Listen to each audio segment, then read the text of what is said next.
Wow. Well, hello, Michigan. Thank you, Gory, for the kind introduction.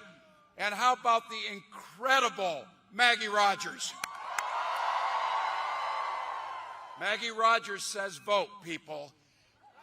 Look, great thank you to the mayor of this incredible city of Ann Arbor, Mayor Christopher Taylor. Thank you, Mayor. And a couple weeks ago, I went to church with this guy, your Lieutenant Governor, Garland Gilchrist. Thank you.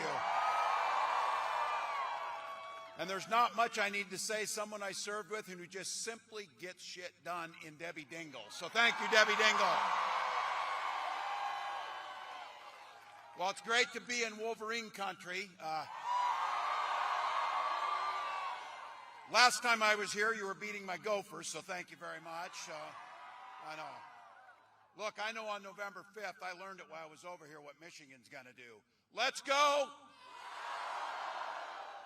Folks, thank you all for coming out. We're blessed on this beautiful evening. I know you could have done anything else, but you came here because you love this country.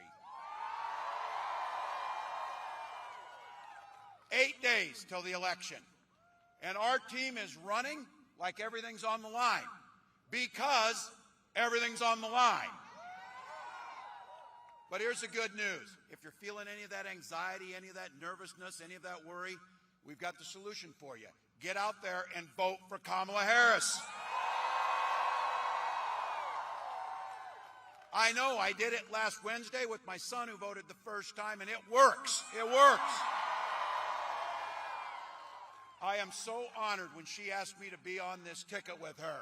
And I have to tell you, I may someday live down the fact that I screened her first call and didn't answer it. So, look, her first day from a prosecutor to a district attorney to the Attorney General of California to a United States Senator to the Vice President, Kamala Harris had had one client, the people. She stood up for women and children against predators and abusers. She stood up for seniors and workers against fraudsters and big corporate interests.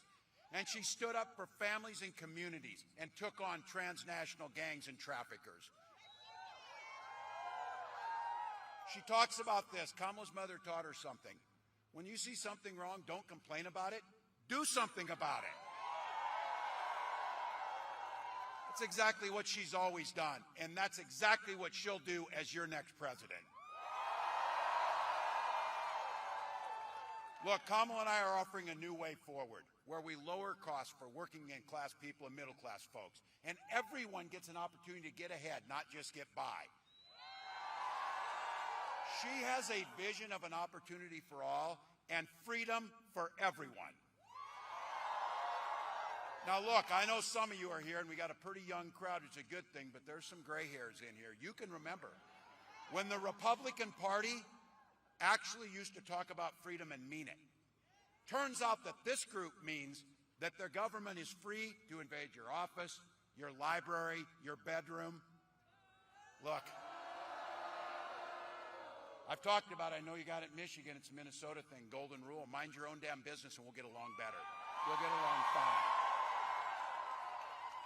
When Kamala and I talk about freedom, freedom for the people, not politicians, to make your own decisions about your own life. Freedom for seniors to retire with dignity by strengthening Social Security and Medicare. And I say this as a dad and a teacher and as a governor, free to send your kids to school without them being shot dead in the halls. And I'll take no crap on this. I know guns. I'm a veteran. I'm a hunter. Kamala and I are both gun owners. We know that you can uphold the Second Amendment, but also uphold our first responsibility, protecting our children. Interesting fact here, both members of the Democratic ticket are gun owners. The Republican nominee can't pass a background check.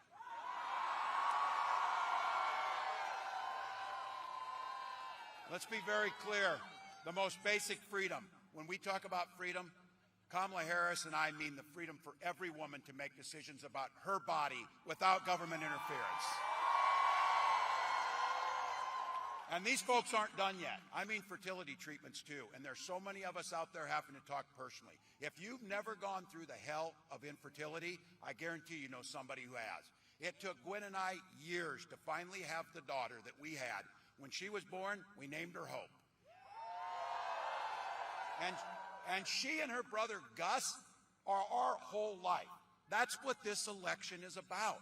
Gwen and I were only able to have that family because we had access to fertility treatments. And I will be damned if anyone in this country should be denied the family that they want. All right, this is for about half this crowd. This is for the men. All of you have those women in your life that you love. Daughters, partners, sisters, friends, neighbors, colleagues, whoever it might be.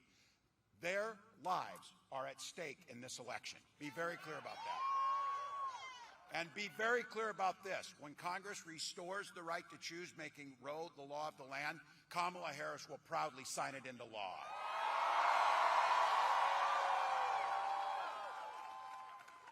Eight days to go. This election's already started. People are voting across the country. And so you know what it means. This is where I've got to do it. Huddling up a little bit here. Time for a little bit of a peck talk. Look, we got to admit it. This game is tied. 2 minutes left on the clock. We got the ball. We're driving down the field. We're doing the blocking and everything we need to do. And I know you got a saying around here that came from Bo. The team, the team, the team. And boy, do we have the right team. So all gas, no brakes for the next 8 days. Plenty of time to sleep when you're dead. Our time now. We're moving this thing over the next 8 days, an inch at a time, a yard at a time, one door at a time, one phone call at a time, one of those door knocks and one of those interactions, because 1 or 2 extra votes per precinct in the state of Michigan will make Kamala Harris the President of the United States. If you got a buck or two, pitch in at KamalaHarris.com or find out what you can do. Early voting is open in Michigan. How many have voted?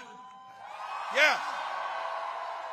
If you haven't, register in person, go down, talk to your township folks, get in there. You can do it all the way to Election Day.